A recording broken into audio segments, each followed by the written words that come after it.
Olá, você sabia que em 11 de outubro se comemora o Dia Internacional da Menina? Esse dia foi instituído pela ONU no final de 2011 e as ações comemorativas começaram em 2012. O tema deste ano é sugestivo: Meninas contra as fake news. É sobre esse assunto que eu converso agora com Liz Ramos, educadora do Centro de Cultura Luiz Freire e integrante do Comitê Pernambucano da Campanha Nacional pelo Direito à Educação. Eu sou Estela Mari Saldanha e este programa também é veiculado pela Rádio Universitária FM e pela Rádio Universitária Paulo Freire, AM. Liz, muito obrigada pela sua participação hoje aqui no Opinião Pernambuco.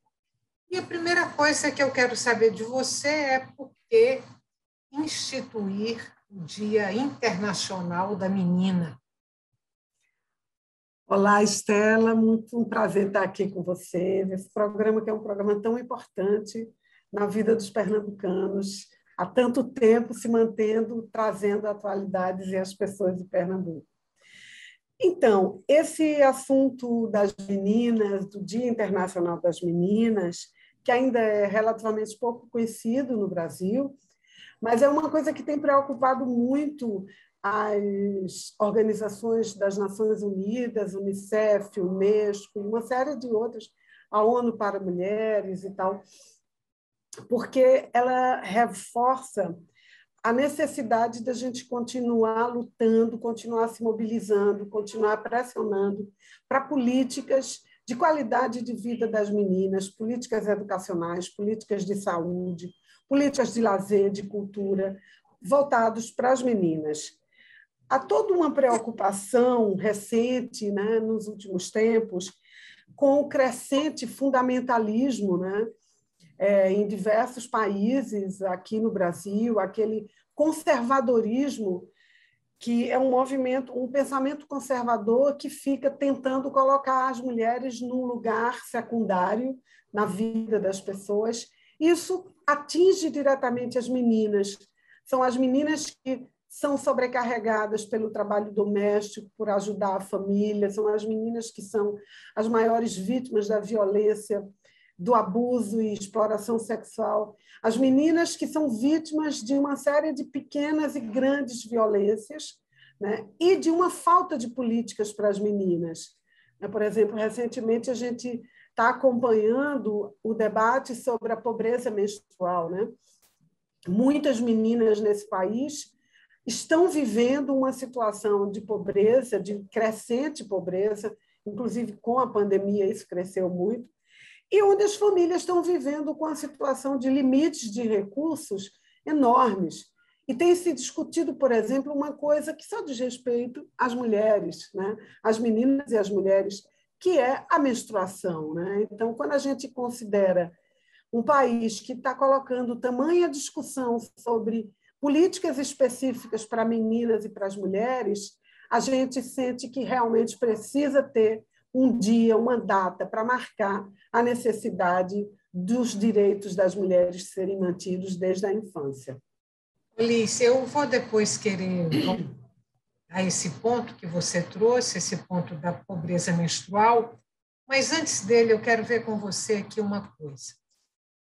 Entre esses direitos, né, que se quer garantidos para as meninas e as jovens mulheres, eu listei aqui direito à educação, cuidados médicos, direitos legais, aí aparece o direito à nutrição.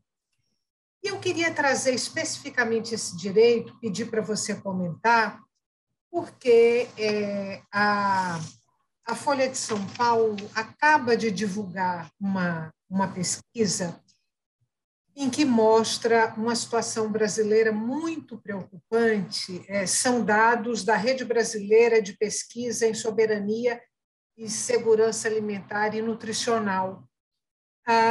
Os dados mostram 20 milhões de brasileiros que se declararam já tendo passado fome por vários dias, por mais de 24 horas. Mais de 24 milhões de brasileiros, isso referente a 2020, que declararam não saber como é que iam conseguir se alimentar, né? Não tinham como fazer um planejamento da alimentação. 55% dos brasileiros que aparecem como tendo sofrido algum tipo de insegurança alimentar. Como são dados muito alarmantes, e aparece aqui entre os direitos que se pretende para as meninas, esse direito à nutrição, é possível garantir esse direito à nutrição num quadro como esse que a gente está vivendo agora, de fome e de insegurança alimentar? Essa foi uma das primeiras questões que nós nos defrontamos com o projeto Escolas Seguras e Acolhedoras, quando a gente estava pensando os impactos da Covid na educação das meninas. A situação da merenda escolar, a situação da falta que a merenda escolar fez e faz na vida de muitas meninas, de muitos meninos nesse país. Essa situação que você está trazendo do crescimento da fome, né, de um retorno a um quadro de fome que nós tínhamos saído. E a merenda escolar foi uma das políticas instituídas já há muitos anos, mas foi muito reforçada há 10 anos atrás, nos governos do Luiz Inácio Lula da Silva, nos governos de Dilma Rousseff, mas foi uma política iniciada ainda no governo Fernando Henrique Cardoso. E nós observamos nessa pandemia que muitas crianças e adolescentes e jovens tinham como principal refeição a merenda escolar. Então, foi uma das coisas mais gritantes do impacto de como a educação, como a escola é muito mais do que um lugar para estudar. A escola é um lugar onde muitas políticas se cruzam. E a merenda escolar, ela era a principal alimentação de muitas crianças, era aquela comida que tinha certo. Então, se você está vivendo numa família com essa situação de não saber o que vai comer, mas se as crianças estão na escola, pelo menos uma refeição as crianças tinham. Então, essa foi uma das primeiros detalhes do impacto da pandemia no empobrecimento da população. E a gente vê, por exemplo, recentemente eu estive fazendo uma conversa com alguns, numa determinada comunidade aqui em Recife, com lideranças e técnicos da área da assistência, professores, diretores, pessoal de CRAS, de Conselho de Direitos, de Conselho Tutelar, que estava participando, inclusive de postos de saúde, e um dos destaques que foi feito tanto pelo pessoal da assistência como o pessoal dos conselhos tutelares é que a maior procura dos centros de referência da assistência social tem sido de comida, cesta básica. Eles, inclusive, destacaram isso, de como tem observado o crescimento da fome. Muitas pessoas que já estão cadastradas, que recebem Bolsa Família, que recebem outros benefícios, mas que iam para o posto em busca de cesta básica. Porque a gente tem que entender que houve um desemprego muito grande, tanto do emprego formal, como uma perda de bicos para muita gente. Então, era a pessoa que fazia faxina, que deixou de fazer, era um cara que entregava uma coisa ou outra na casa dos outros, fazia pequenos bicos de marceneiro, de eletricista, de encanador, de pedreiro, que deixou de fazer.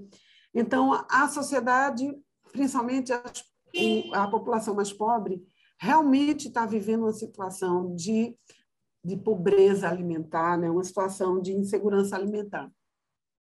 E eu queria comentar só uma coisa, Estela, que a gente aprendeu nos últimos anos que o enfrentamento à fome, à pobreza e à miséria não depende de uma única política, ele depende de um conjunto de políticas. Por exemplo, você ter o Bolsa Família, ou o Bolsa, o nome que for, né? Se quiser botar de nome, mude, mas aquele auxílio, aquele valor não dá conta das despesas de nenhuma família. Nenhuma família se sustenta, se ela não tiver casa, por exemplo, com 250, 300 reais por mês, né? Então, você tem, associado a isso, nós tivemos uma experiência de ter um conjunto de políticas que dão suporte à segurança alimentar. Uma delas era na merenda escolar, quando articulava a merenda escolar à agricultura familiar. O pequeno agricultor, que próximo da escola, ele traz a verdura, ele produz a verdura, ele produz a fruta, o leite, o queijo, a carne. Então, a gente via, por exemplo, que muitas escolas no sertão davam na merenda carne de bode, porque cabra é uma coisa bastante comum na região, né? Muita gente que mora perto da bacia leiteira também tinha leite ou iogurte ou outras coisas, porque vinham da agricultura familiar. Ô, Liz, para a gente terminar esse bloco, além desse direito à nutrição, que parece mais difícil nesse momento no Brasil, que outro direito, dentro da realidade brasileira, que outro direito ou outros direitos para as meninas você vê, neste momento, bastante ameaçados? Bom, começando por aquele bem da nossa prática, o direito à educação, né? Nós temos hoje uma situação de que a sociedade precisa pensar o que é que como é que as políticas educacionais, como é que a escola vai dar conta, por exemplo, de todos os prejuízos que são completamente irrecuperáveis. Eu não sou daquelas pessoas que acham, perdi um ano, não vou recuperar mais. Bom, eu acho que um monte de gente volta a estudar na idade adulta, já na terceira idade, e consegue, né? E nós podemos, então, qualquer criança, qualquer adolescente pode recuperar. Mas a gente precisa fazer um esforço nas escolas para pensar as desigualdades educacionais e pensar quais são as necessidades daquelas meninas que ficaram sozinhas dentro de casa, que ficaram numa casa superlotada, que não conseguiam ter acesso à aula remota, porque não tem computador, ou porque o celular é um celular coletivo dentro de casa, ou porque não tinha internet. A realidade das aulas remotas, ou pelo menos do ensino online, é uma realidade, na minha opinião, como educadora, que ela veio para ficar. Não quer dizer que ela vai ser exclusivamente remota, não deve ser, mas cada vez mais a gente vai lidar com esse modo de aula presencial e aula à distância, que teve várias coisas benéficas também. Não vamos dizer que vamos jogar toda a água da tecnologia, do conhecimento científico nessa área, como ela foi positiva, né? Em muitos aspectos. Mas a gente tem que combater, e aí são as políticas públicas, a desigualdade de acesso às aulas remotas, a exclusão digital, que boa parte da população mais pobre vive, principalmente as meninas, né? Que boa parte não tem acesso à internet ou não tem acesso a um computador, e quando tem esse computador ou esse celular, é de mais de uma pessoa usar. Então, a gente precisa enfrentar isso. Políticas públicas de enfrentamento à exclusão digital são extremamente importantes nesse momento. E, assim, a educação também precisa pensar. Eu acho que essa pandemia mostrou que o excesso de conteúdo, né? Quem é pai, quem é mãe que está me ouvindo, os estudantes que estão me ouvindo, devem perceber a angústia que dava para muitas crianças, muitas adolescentes, aquela quantidade de tarefa, aquela quantidade de conteúdo, quando a pessoa estava angustiada, porque não conseguia sair, estava com medo, tinha tido alguma doença ou alguma perda dentro de casa. Então, a gente precisa pensar também o que é que a escola está fazendo em termos de conteúdo, em termos de avaliação. Então, eu acho que as políticas educacionais são extremamente importantes para a gente começar a pensar e enfrentar os prejuízos trazidos pela Covid, que se somaram a outros prejuízos, como, por exemplo, a infraestrutura das escolas, que ainda temos muitas escolas. Eu vou ter que te interromper para chamar um intervalo, a gente volta daqui a pouquinho para continuar essa conversa. O tema de hoje do nosso programa é o Dia Internacional da Menina. Até já.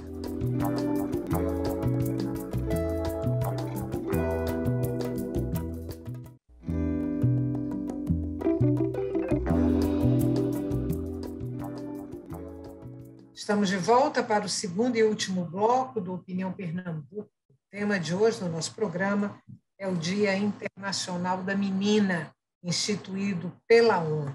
Eu sou Estela Mari Saldanha e converso com Liz Ramos, educadora do Centro de Cultura Luiz Freire e integrante do Comitê Pernambucano da Campanha Nacional pelo Direito à Educação. Eu lembro para você que esse programa também é veiculado pela Rádio Universitária FM e pela Rádio Universitária Paulo Freire AM. Liz, quero conversar com você agora sobre o tema deste ano que marca aí a Semana Internacional da Menina. O tema é Meninas contra as fake news. Qual é a urgência dessa abordagem? Bom, a gente viu, né, a gente está vendo nesse momento, com todos os problemas digitais e de computador, o quanto que as meninas estão cada vez mais vivenciando o mundo virtual, né, mais tempo no mundo virtual, com a própria questão da falta de sociabilidade que a escola promove, ficar mais dentro de casa, ficar mais dentro da família, levou as meninas a buscarem outras formas de convivência, de sociabilidade, através das mídias sociais. Então, a gente vê, eu acho que muita gente que está nos assistindo sabe, por exemplo, a realidade de ter filhos e filhas que passam a noite, né, ou vão dormir bem tarde, acessando, conversando com os amigos, com uma vida social intensa na alta madrugada, né? Porque é um horário que o computador ou o celular ou a internet está mais disponível. Dessa forma, esse excesso de exposição e também, digamos, que a gente precisa destacar uma certa falta de limite ou falta de controle das famílias sobre o tempo, né? E sobre o que é que está sendo feito nas mídias sociais. O que é que os jovens, o que é que as jovens estão fazendo? Está expondo as meninas, está expondo também os meninos a um mundo virtual onde as fake news hoje têm um papel extremamente importante. É um papel extremamente preocupante. Por exemplo, eu estava conversando com um entregador de água na minha casa, que ele dizia que no lugar que ele trabalha, só ele foi vacinado. A maioria dos outros entregadores não foram vacinados porque acham que vacina faz mal. Essa foi uma das coisas mais danosas que a gente está vendo no mundo das fake news, que é a crítica à ciência, a crítica ao conhecimento científico, a crítica a algumas coisas, como colocando em dúvida o que é verdade, né? O que é a verdade? A gente fica numa dúvida. Então, as fake news, elas têm esse papel. Eles divulgam uma mentira como se aquilo fosse a verdade, colocando em questionamento a própria verdade. E isso é profundamente danoso a um pensamento coletivo. Quando eu falo do exemplo do entregador, porque o impacto que a gente está vendo no Brasil e no mundo das pessoas que não querem usar a vacina, por exemplo, contra a Covid, boa parte delas porque são vítimas de fake news ou acessam redes e outros canais onde as fake news predominam. Então, a partir daí, a gente vê também se propagar uma série de...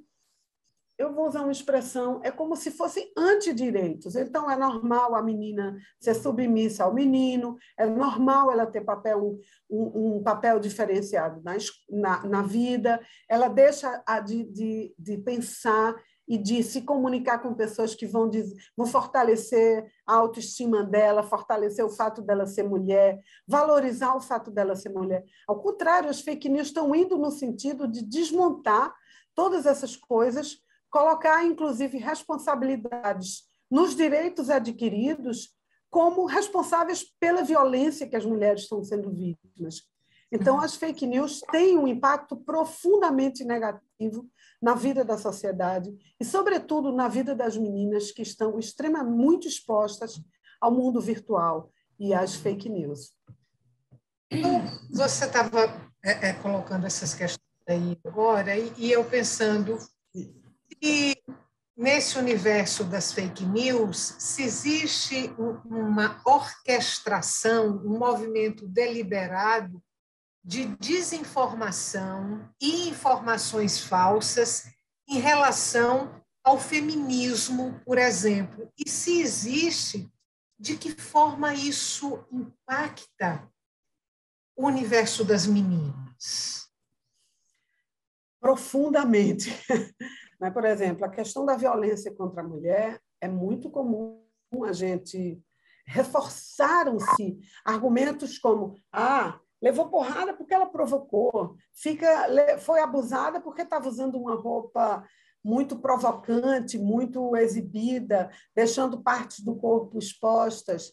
Quer dizer, a violência não é uma coisa em que a mulher é vítima, ela passa a ser vista como uma coisa que ela provoca a violência, né? Ela apanha do marido, do companheiro, ou mesmo ela é assassinada porque ela provocou de alguma forma. Então, você questiona a vítima, você coloca a culpa da violência na vítima. Essa é uma das coisas mais graves, e hoje a gente vê o quanto que a violência contra a mulher passa a ser uma coisa naturalizada em diversos segmentos, né? Dá uma porrada de vez em quando, não faz mal nenhum, não custa nada, que frescura é essa? Está chorando, se descabelando, porque eu falei alto, porque fui grosseira, etc. A gente vê que isso passou a ser um comportamento, é como se fosse aceito novamente em algumas sociedades que não permitiam isso.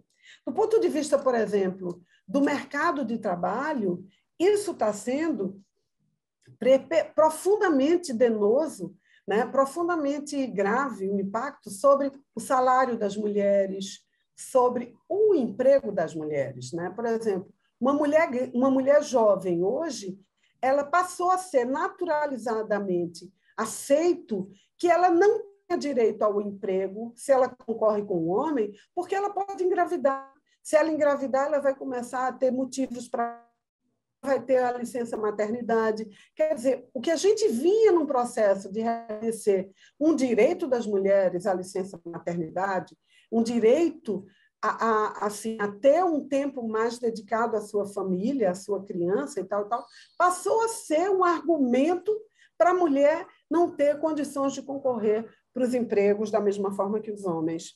Então, a gente vê como que há uma pressão sobre determinadas coisas, como isso, as fake news estão trazendo isso de uma forma muito grave, né? Um retrocesso nos direitos das meninas, no direito das mulheres, de uma forma geral.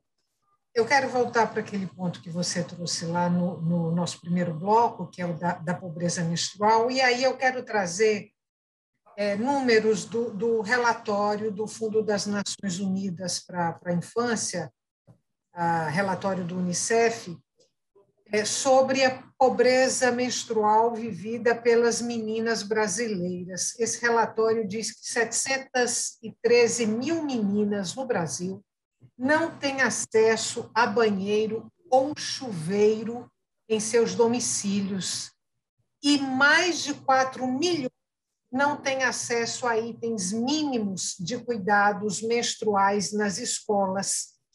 Vou somar isso o veto presidencial, agora há pouco, em relação à distribuição de absorventes para mulheres e adolescentes vulneráveis neste país. A gente tem 2 minutos e meio para terminar o programa, e eu vou pedir para você comentar esses números do Unicef e a atitude do presidente Jair Bolsonaro para a gente fechar o programa. Ou seja, estamos trazendo a pobreza menstrual de volta para o nosso debate. Quem é mulher que está nos ouvindo sabe o que significa a menstruação, do ponto de vista da nossa higiene física, né? Sabe o que é você não ter condições de tomar um banho, de trocar o absorvente, de trocar alguma forma, né, de contenção, de limpeza, de higiene. sabe o que significa passar um dia como muitas crianças passam, saem de casa muito cedo, muitas meninas saem de casa cedo, vão para a escola, emendam com uma outra atividade, voltam para casa à noite, sem ter condições de fazer a sua higiene.